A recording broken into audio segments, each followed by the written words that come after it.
Do you want to hear something brutally honest? Most of you won't make it in investment banking, and maybe that's a good thing. You see, for those who don't make it, it's not because they're not smart or capable, it's because they don't know what they're getting themselves into. In this video, I'll lay out the 5 things that determine who actually lasts, and it'll be a quick way to tell whether you should try to get in or you should pivot early. And it's much better to learn this now than after a year of responding to emails at 2 a.m. If you don't know me, I'm Haris Zamir, and I've been an investment banker here in London for the last 5 years. I'm also a CFA charter holder, and I broke into the industry without a finance background, and now I make well over 6 figures and help others do the same through my Charter Mastery program. I've sat in rooms with managing directors and CEOs and worked on multi-billion-dollar deals, and if you're interested in going into investment banking, I want to give you a brutally honest preview, not the movie version. So here are 5 reasons most people don't make it in investment banking, and if you can't get past these, then this world is probably not for you. The first thing is you think it's glamorous. You've watched Wolf of Wall Street and you see Instagram reels of investment bankers in suits at rooftop bars in Canary Wharf, and you think it's all fun and games. But here's the truth, that's not your life, at least not for the first few years. You see, the majority of this job is building models and pitch decks, correcting errors at 2 a.m. and having to work the weekend because your MD asked for some quick comps at 6 p.m. on Friday.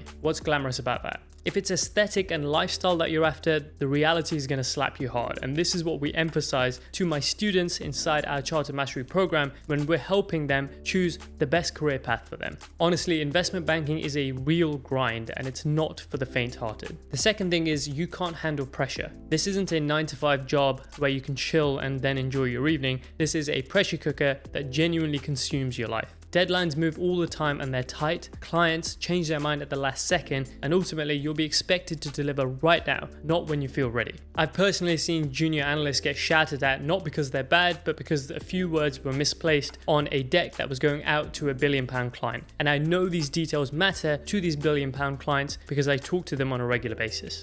And generally, if getting shouted at or being put under pressure rattles you, then investment banking is going to chew you up. In my first couple of years as an analyst, I had to rerun models and correct errors in pitch decks late at night or on weekends because the director or MD on the deal would not send it out to the client until it's perfect. And that is the name of the game. And you have to play this game and adapt and become someone who is calm and composed under pressure. And that is genuinely one of the best things you could take away from this job. The third thing is that you hate repetitive work. There's this myth that bankers work on strategic decisions from day one, and that's just not true. You'll be editing slides, you'll be rebuilding company profiles that you built last week just because a client or the MD or director on the deal wants a different format. And it is repetitive, yes, but that's how you build a muscle, that's how you get trained up. The repetition forces speed, attention to detail, and stamina, and these are all things you're going to need when things do get strategic. It's also about trust. The directors that you work with will expect a certain standard of work, and it genuinely differs across directors, so you need to adapt and know who you're working with.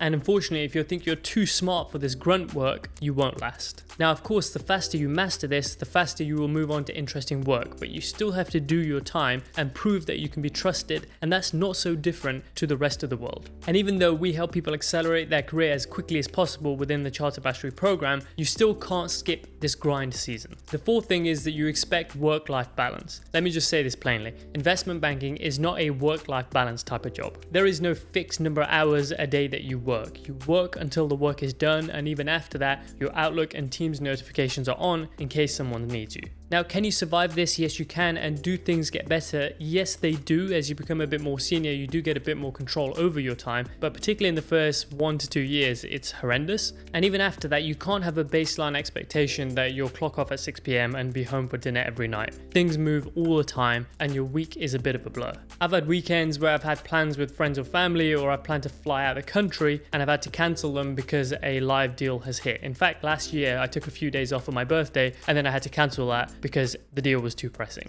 This is not really unusual. This is just an unwritten understanding amongst those who work in investment banking. You're expected to be on pretty much all of the time, i.e. reachable all the time, which means that your work and your personal life are not two separate things, they are blurred into a single existence. And the final one is that you're not obsessed with improving. You see, the analysts who make it are not the smartest ones, but they're the fastest learners. They ask the best questions, they watch how the seniors operate and communicate, they're working in the shadows, building their Excel skills even when they're not on live deals. Ultimately, they're putting in the reps even when no one is watching. If you wait to be told how to improve, you will be left behind because nobody in investment banking slows down to help you catch up. You have to be a self-starter and responsible for your own development. And this is generally the trait we look for when we're picking clients for our Charter Mastery program. In this day and age, that mentality is key to success, and that's not just in investment banking.